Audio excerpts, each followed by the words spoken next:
Hello and welcome to Greco-Roman Philosophy and Beliefs. Things you need to know. The information covered in this video will probably be on a test, so it is in your best interests to pay attention.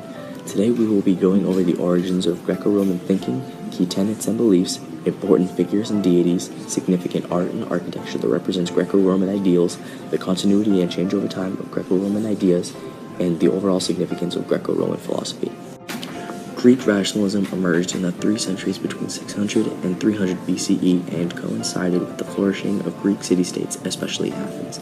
Many of the Greek rationalists lived on the Ionian coast of Anatolia, which is highlighted in red on the map you are viewing right now. Their growing role of law in Athens, the incoherence of Greek mythology, and intellectual stimulation from other civilizations such as Mesopotamia and Egypt may have contributed to the change of Greek thought. The Greco-Roman core ideas emphasize logic, empirical observation, and the nature of political power and hierarchy. There are many key tenets and beliefs that accompany Greco-Roman philosophy. Many of these beliefs come from philosophers such as Socrates and Aristotle. Oftentimes, the views of philosophers in Athens contrasted with those of the Athenian government. Socrates, who is portrayed on the statue to the left, taught that the pursuit of wisdom and virtue is more important than wealth and power. Aristotle believed that the best form of government was a combination of the principles of a monarchy, an aristocracy, and a democracy. Greek philosophers also believed that the earth is governed by natural laws, and human rationality could be used to understand these laws and also create a moral and ethical way of life. The people in Greece that remained polytheistic and worshipped gods as opposed to becoming rationalists believed that their gods were present in everyday life. Gods such as Dionysus, who is portrayed on the statue to the right, and Athena were highly revered in Greece along with many other gods. Aristotle, portrayed to the left, was a student of Plato the philosopher in Athens and the teacher of Alexander the Great.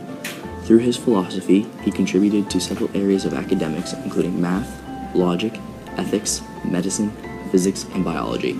Another important figure from the Greco-Roman period was Julius Caesar, who is depicted to the right. Caesar was a politician and general of the Roman Republic in its later days.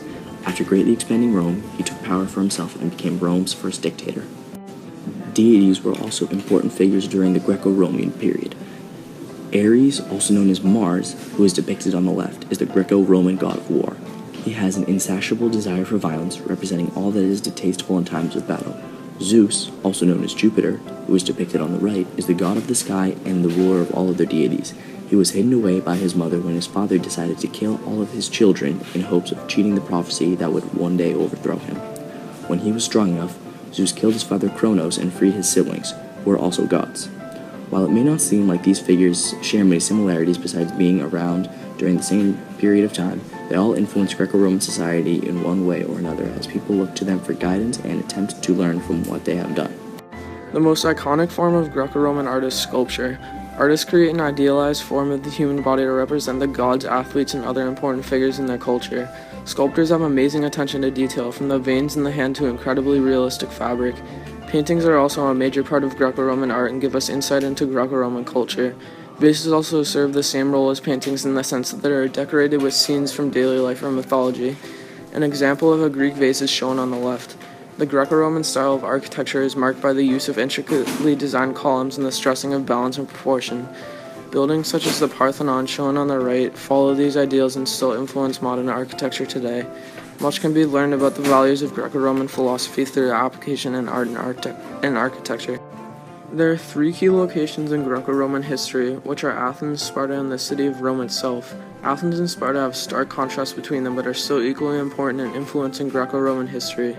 In general, emphasis is put on art, commerce, and democracy in Athens.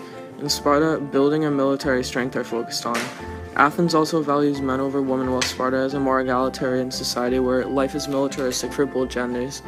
Both of these cities have 3 main social classes. Athens has free male citizens, medics, which are foreign residents, and slaves. The Spartans have military members, merchants and artisans, and then agricultural serfs called helots. There have been many changes in the ideas of Greco-Roman ideas and traditions. For example, when the Romans adopted the Greek gods, they changed the gods' name and gave them slightly different personalities and attributes. Also, the Roman Pantheon, a temple that used to be dedicated to all the Roman gods, is now a church. Continuity of Greco-Roman philosophical ideas has also occurred throughout world history. The work of Aristotle remains embedded in Western ideas even after the revolutions such as the Reformation and Enlightenment. Early writings about Christianity were expressed in terms of Greek philosophical concepts. Greek advances in science were also translated into Arabic and aided Muslim thinkers in making advances in many fields, such as astronomy and medicine. The incoherence of Greek mythology was one of the major causes of the development of Greek and later Roman philosophical rationalism.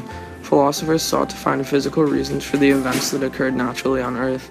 Many myths did not support one another, so philosophers began to search for what they thought to be the truth. The opposition against Greek religion is portrayed by the image on the left. The nature of power of Rome's emperors was that of absolute power.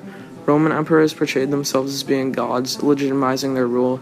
This is similar to ancient Egypt, where the pharaoh was also revered as a god. The Greco-Roman philosophy is significant because it laid the foundation for many ideas to come. It was one of the first philosophies to oppose the traditional religion and try to find scientific and logical reasons for events on Earth. Greco-Roman philosophers began a movement where people questioned the normalities of society and themselves and reached conclusions using both experimentation and reason. In conclusion, the Greco-Roman philosophy was the foundation for many events and religions that came about after the age of Greco-Roman rationalism, and the effects of this are still seen today.